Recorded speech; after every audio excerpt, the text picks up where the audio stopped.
I am Carter Hurst, and the subject of my essay is the American realist painter George Bellows.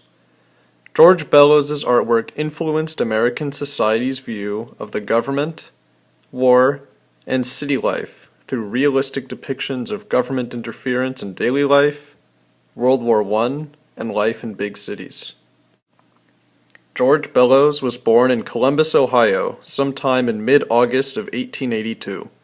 Bellows was an exceptional athlete and did not pursue a professional athletic career solely because of his deep love and appreciation of art. Bellows first studied as a pupil of Robert Henry in the New York School of Art and was a member of Henry's The Eight and the Ashcan School of Artists.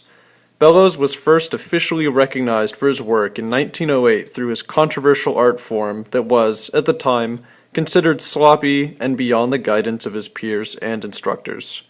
His great attention to the meager lives lived by the American lower class was an attempt at drawing attention to the comparatively luxurious lives of the American upper class. Bellows was also known for creating artwork that drew attention to important political and social events. His involvement with what was known as the lyrical left was considered a tie to socialism or even anarchy. Despite this, he was a proponent of American intervention in World War I, and at the same time used his artwork to criticize the American Espionage Act. In addition to painting many scenes of landscapes and city buildings, a lot of his artwork was generally very gruesome and very realistic. He received much critical blowback because many felt that he didn't have the right to portray gruesome scenes of warfare or even his famous brutal boxing matches because he never took part in them himself, even though they eventually became known as some of his best pieces of art.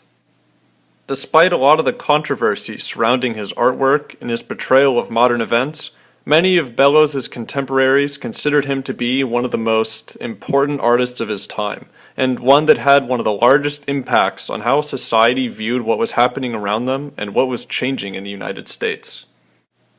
In his last years, Bellows' work gradually became more oriented with depictions of family and friends, and allowed for more vibrant color experimentation, notably different from his early artwork, that generally didn't use as much color and were usually associated with many of his portrayals of boxing matches and fights.